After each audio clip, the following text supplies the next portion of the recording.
Superman Ride of Steel at Six Flags America is one of two, the other one being at Darien Lake, and is also the only hypercoaster in Maryland. And overall, this is a pretty good ride, but I'm going to be giving you more details about it in a second because I am reviewing it in today's video. But as usual, let's start with the stats. This coaster is manufactured by Intamin, the same people that made Intimidator 305, Millennium Force, all of those good coasters. It has a height of 197 feet, actually right below what is called a hypercoaster. A hypercoaster has to be 200 feet or higher, but because it has a drop of 205 feet, that is why we consider it a hypercoaster. It has a 68-degree drop, not super steep, but steep enough. It has a maximum speed of 73 miles per hour, that is after it hits the first drop. And it is a long ride. It has 5,350 feet of track and a 2 minute and 10 second ride time, and it feels like a long ride. This coaster has some good elements, and it may not be as good as some of the other hypercoasters out there like Sky Rush, but it's still a good roller coaster. Really, the only downside about this coaster is the operations, and that's a park thing that has nothing to do with the actual roller coaster. So let's go through the ride experience.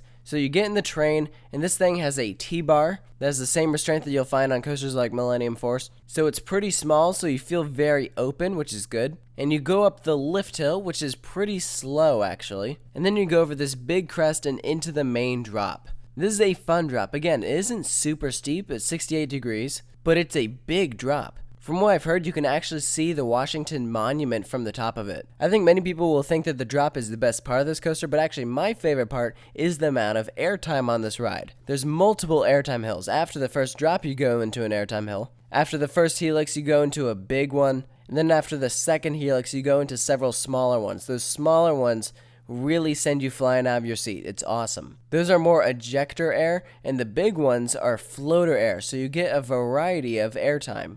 Now let's talk about the helixes for a second. The helixes are a little odd. It's this big double helix where you just kind of go around and around, and they're very big helixes. I wouldn't say they're very intense, and they're at a slight bank, so it's a little wonky. I personally don't mind them. I think it gives the coaster personality, but most coasters have the helix as the finale. This coaster has two helixes that are a main part of the ride. It's not that the helixes are bad, they're just a little strange. But if you think that part of the ride is strange, right after the first helix is a straight section of track where you just glide along before going into an airtime hill. Now this is a little weird because you would think that they would include an element that'd be right after the helix, like maybe a smaller airtime hill or something, but no. It's literally just flat track, which on some rides that works because it goes over terrain, but this is perfectly flat, so it is very strange.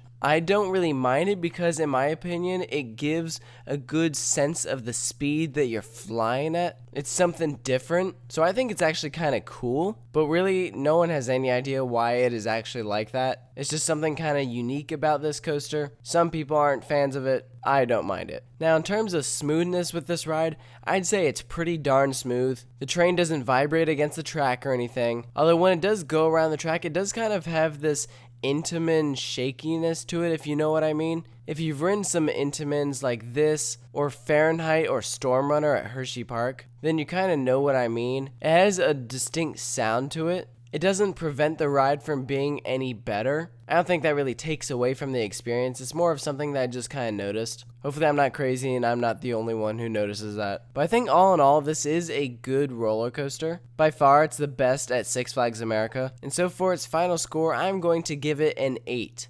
I think there's certainly room for improvement. It's a good ride for sure, but it doesn't really blow me away, if you know what I mean. So I want to know from you what you think of Superman Ride of Steel at Six Flags America. Are you a fan of it? Are you not? One thing to note is that if you aren't a fan of it, they did stick virtual reality on this thing. So maybe you'll be a big fan of it with VR. I don't know. If you've experienced this coaster with VR, let me know in the comments section. I'd be interested to know if it really improves the ride experience. So if you're new to Coaster Studios, you can check out past coaster reviews I have done, which are all available in a playlist on my channel. They're all in alphabetical order based off of the ones that I have ridden. And of course, you can stay tuned for more coaster reviews coming soon. Thank you for watching.